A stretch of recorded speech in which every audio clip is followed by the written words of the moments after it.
The rooftop bar went silent. Ethan Caldwell raised his glass of bourbon, his jaw set like stone, and stared at the velvet curtains by the main entrance.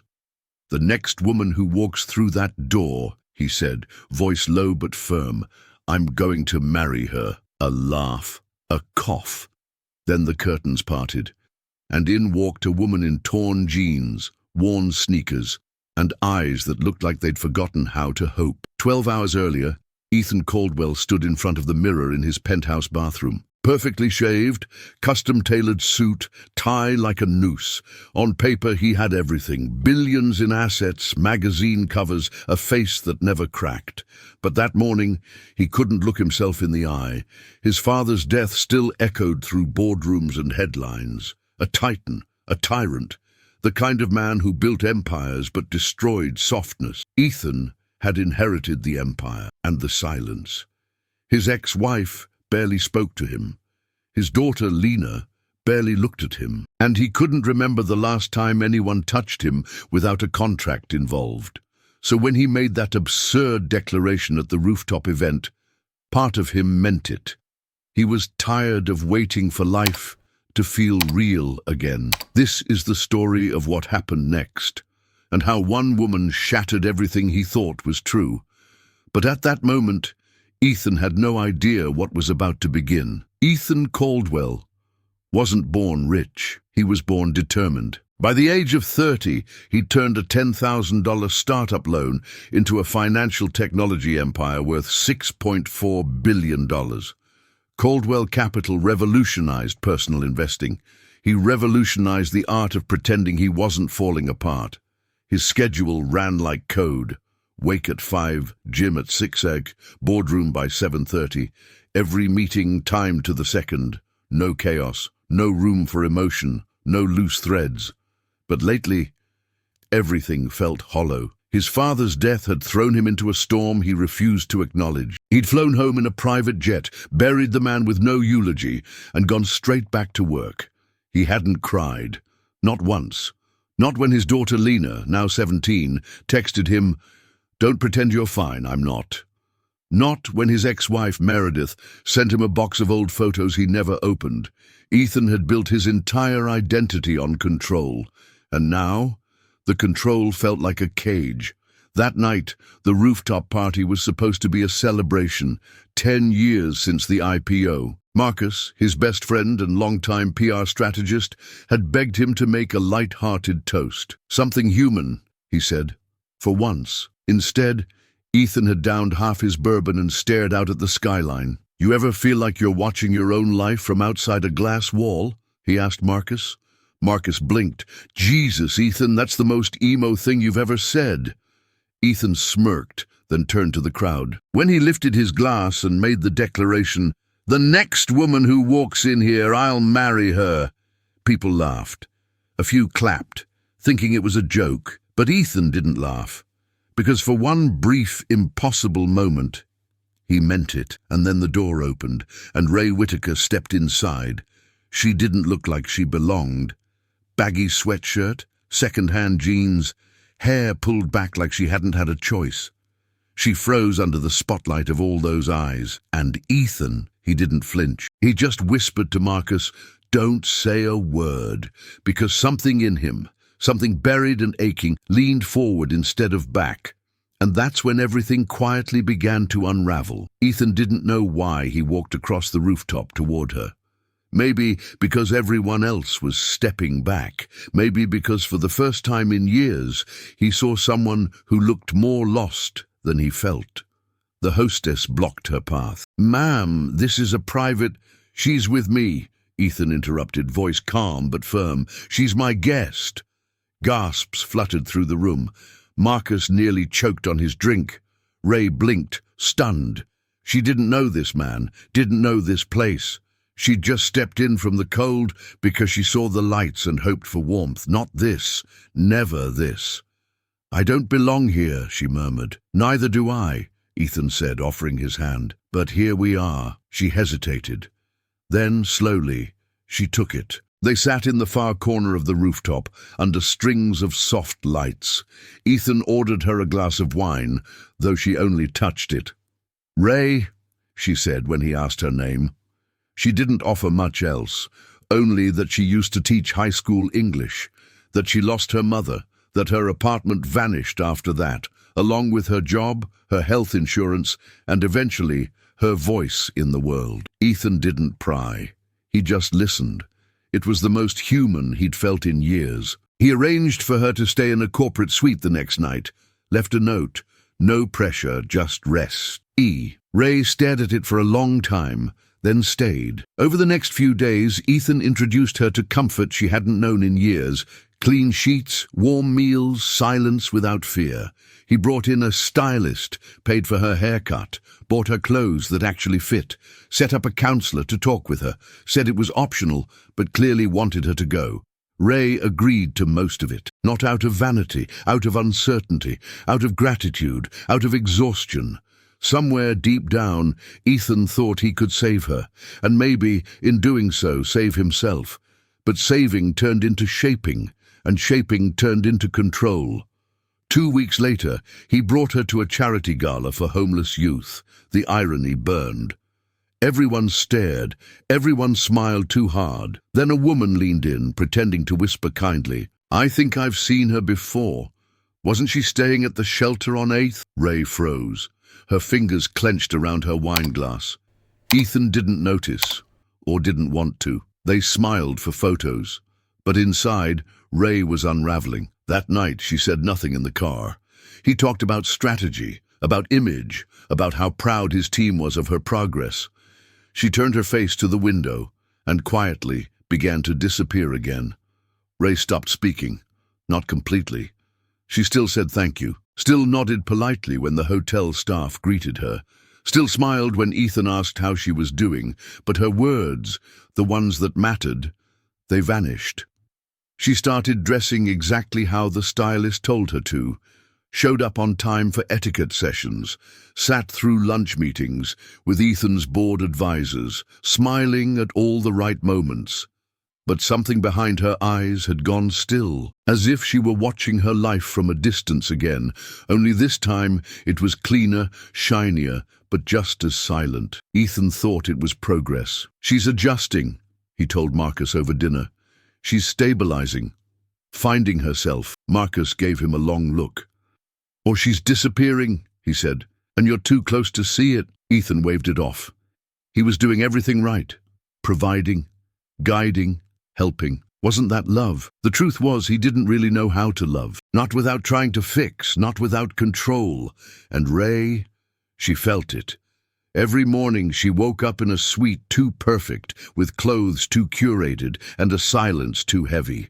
She missed her students, her old books, the small, cramped kitchen of her mom's apartment. She missed herself. She no longer knew if Ethan saw Ray or just a reflection of who he wanted her to become. One night they went to a formal event at the launch of a new social finance initiative. Ethan called it a chance to show the world how far we've come. He meant it as a compliment. Ray heard it as a branding exercise. She stood beside him in a fitted navy dress, makeup perfect, hair sleek, and felt like a ghost. A woman at the event touched her arm. "I read about your story. It's beautiful what he's doing for you." Ray's stomach turned. She wasn't a rescue dog. She wasn't someone's redemption arc. That night, back at the hotel, she didn't wait for him to remove his tie. She spoke first, voice quiet but clear. "I don't belong in this life." Ethan looked up, startled. "Ray, you're just overwhelmed. Give it more time." "No," she said. "I don't belong in this version of me." He tried to approach. "You don't have to be perfect. I never asked you to be. You asked me to change.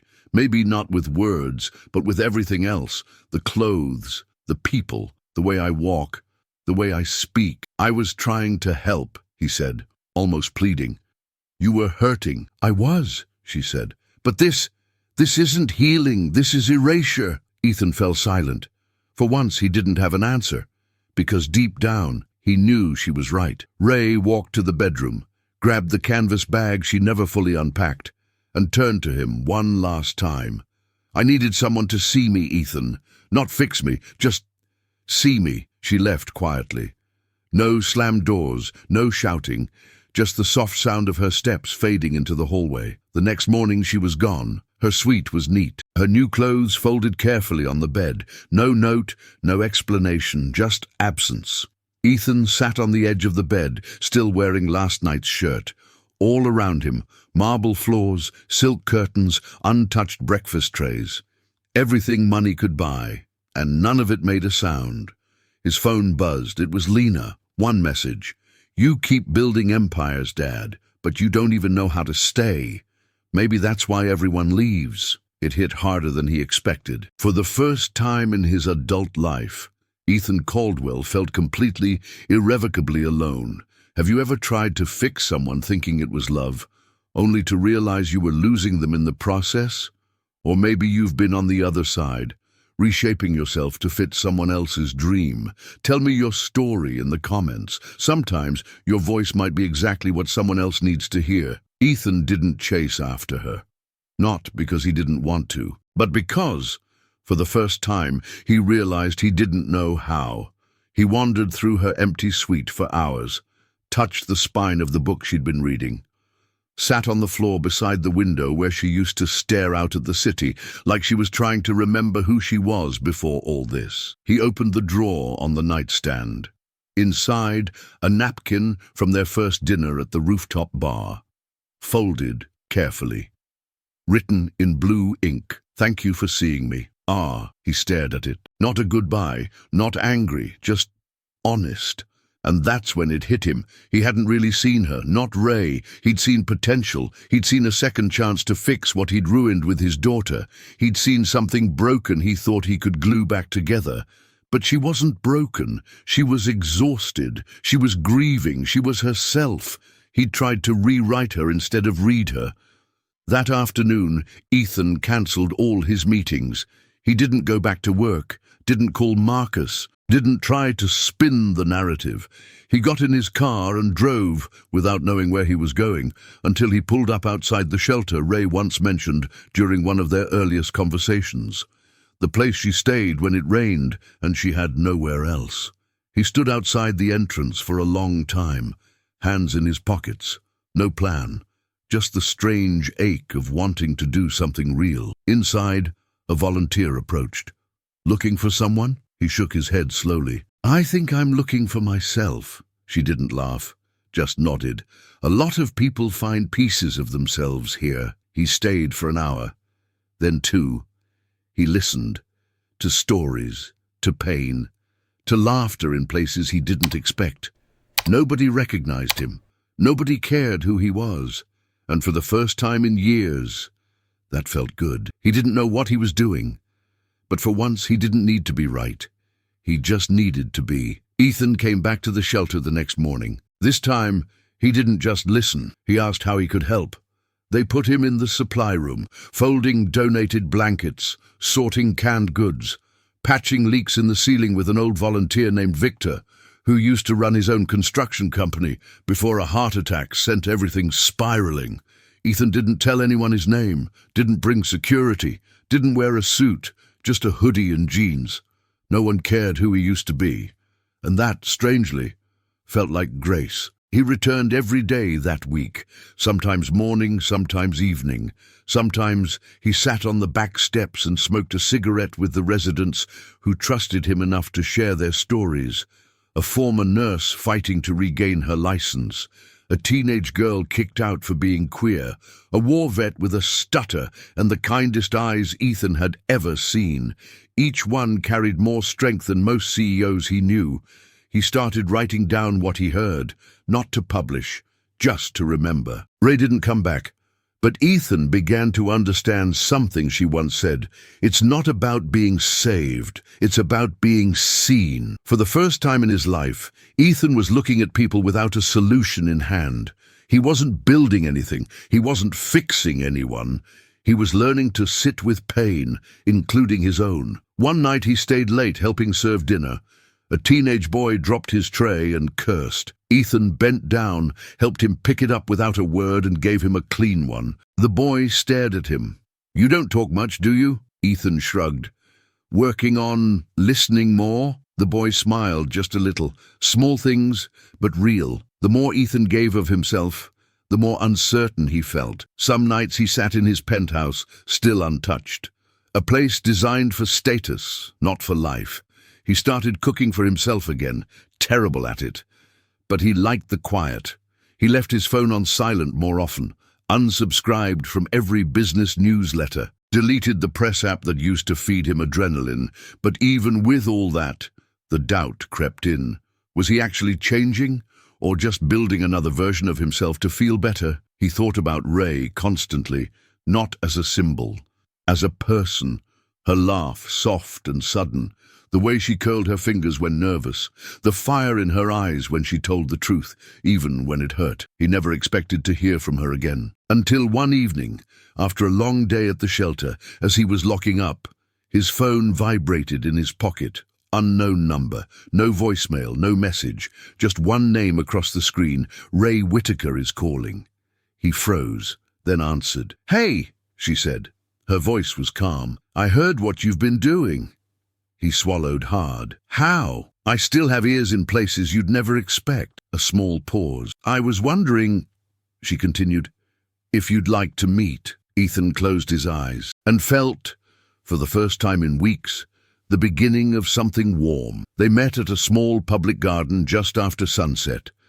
It wasn't fancy, no skyline, no champagne, just a park bench beneath an old oak tree. A few joggers in the distance, the hum of the city slowing down. Ethan arrived first, holding nothing but a paper cup of coffee and nerves he couldn't suppress. When Ray appeared, she looked like herself. No makeup. Boots with mud still on the soles, a green canvas jacket zipped halfway up. He stood, unsure whether to hug her or just breathe. She offered him a nod and sat on the bench. He joined her, not too close, not too far. "Thanks for coming," he said, voice low. Ray looked straight ahead. "I wasn't sure I would." "I wouldn't have blamed you," he replied. Silence hung between them like a curtain. Finally she spoke. "You've been volunteering." He nodded. "Trying." She turned to him. "Why?" Ethan exhaled slowly. "Because I needed to learn how to stop fixing people and start seeing them." Ray didn't respond right away. She picked at the corner of the bench with her thumb, then said, "You know I didn't leave because I didn't care about you." "I know," Ethan said. And for the first time, he actually meant it. "I left," she continued, "because I couldn't keep losing pieces of myself to fit someone else's world." "I never wanted to erase you," he whispered. "But you did," she said gently. "Not on purpose. You thought love was shaping, but love is letting." He nodded, his throat tight. "I'm still learning," he said. She studied him for a long moment. "You look different," she said. "Less polished." He smiled. "More real." Another pause. "I don't know what this is," Ray added. "I'm not here to pick up where we left off. I'm not a project. I'm not your turning point." "I know," he said again. "I'm not here to win you back." She tilted her head. "Then why are you here?"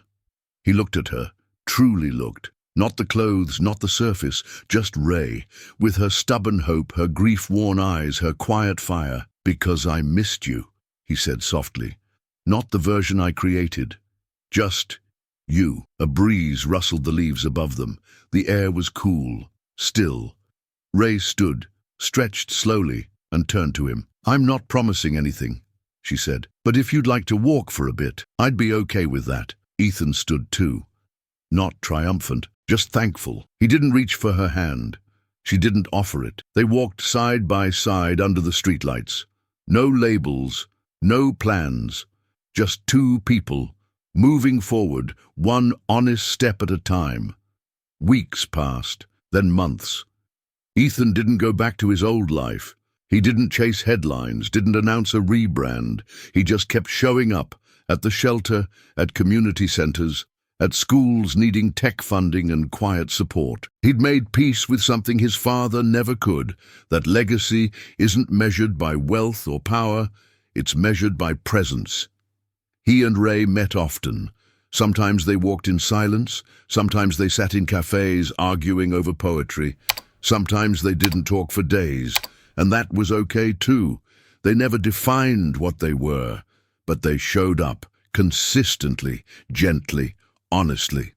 Lena, his daughter, began to visit again.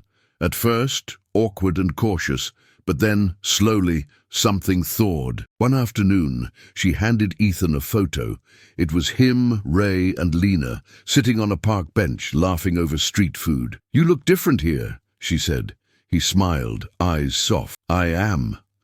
Ray eventually began running workshops for women transitioning out of homelessness, not as a symbol, not as an inspiration, just as someone who'd been there. She didn't want to be anyone's story, but she was a reminder that sometimes the most powerful thing you can do for someone is to see them without trying to rewrite them. Ethan never again made grand declarations at fancy events. But if someone asked him what changed his life, he'd say, "One woman walked through a door and I finally decided to open mine." Maybe you've been Ethan, trying so hard to fix someone, thinking that was love. Or maybe you've been Ray, asked to shrink yourself to fit someone else's idea of who you should be. And maybe, just maybe, you're still somewhere in between, learning to let go of control, learning to love without rewriting. If this story touched something in you, even quietly, tell me in the comments. Sometimes your words are the mirror someone else needs to feel seen. Leave a like if you believe love doesn't mean changing people. It means making space for who they already are. And if you're still becoming the kind of person someone can walk beside, not behind, not in front, then subscribe. Because we still have many stories left to tell, stories that remind us that sometimes all it takes is one step through a door to change everything.